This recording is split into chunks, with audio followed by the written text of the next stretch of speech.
Au nom du Père et du Fils et du Saint-Esprit. Amen. Bien-aimés dans le Christ, nous sommes aujourd'hui au lendemain de Noël, encore joyeux Noël. Et notre Mère Église nous propose de célébrer le martyre de Saint Étienne. Et l'évangile extrait de l'évangile de Matthieu, chapitre 10, versets 17 à 22. En ce temps-là, Jésus disait à ses disciples, « Méfiez-vous des hommes, ils vous livreront aux tribunaux et vous flagelleront dans leurs synagogues. Vous serez conduits devant des gouverneurs et des rois à cause de moi. Il y aura là un témoignage pour eux et pour les païens. Quand on vous livrera, ne vous inquiétez pas de savoir ce que vous direz, ni comment vous le direz. Ce que vous aurez à dire vous sera donné à cette heure-là, car ce n'est pas vous qui parlerez, c'est l'Esprit de votre Père qui parlera en vous.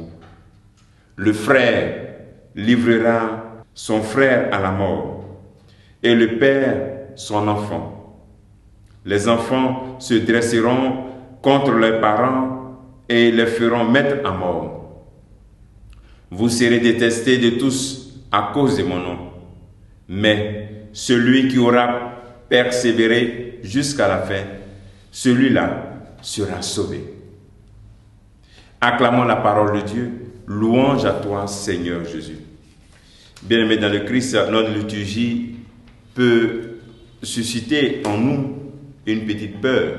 Nous sommes dans ce temps, dans cette octave, où nous sommes en train de célébrer toujours Noël, et on nous présente le martyre de Saint Étienne, juste le lendemain.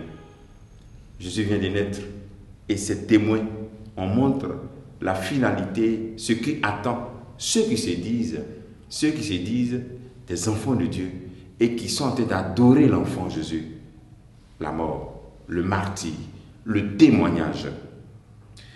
Bien-aimés dans le Christ, si l'Église nous présente Étienne au lendemain de la fête de Noël, c'est que l'enfant, même lorsqu'il est arrivé, Jésus a connu la souffrance.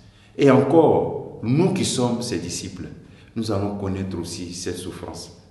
Pour être fidèles, rappelez-vous, Étienne qui proclamait, on dit qu'il était rempli de grâce par la puissance de Dieu.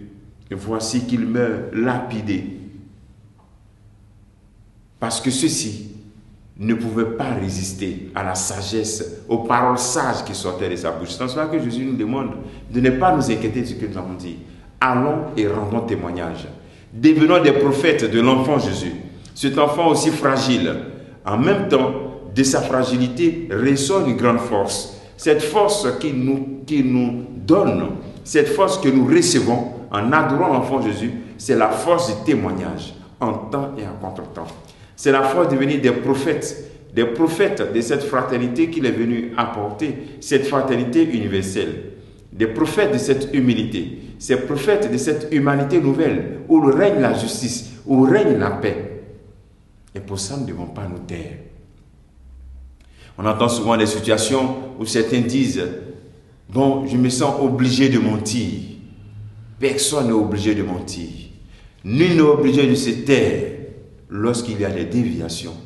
Nous avons la mission, l'obligation d'être des prophètes. Cette mission prophétique, l'enfant Jésus nous concède cette mission. Alors nous demandons au Seigneur au cours de cette journée qu'il nous donne vraiment l'esprit de Saint Étienne. Je profite pour souhaiter bonne fête à tous ceux qui s'appellent Étienne, à toutes les paroisses qui portent le nom de Saint Étienne. Et que le Seigneur nous donne d'être des témoins qui n'ont pas peur de suivre le Christ, même s'il faut souffrir dans notre corps. Car ce corps sera voué à être perdu, mais notre esprit, notre âme sera sauvée. Que le Seigneur te bénisse et qu'il nous bénisse en ce jour, au nom du Père et du Fils et du Saint-Esprit. Amen.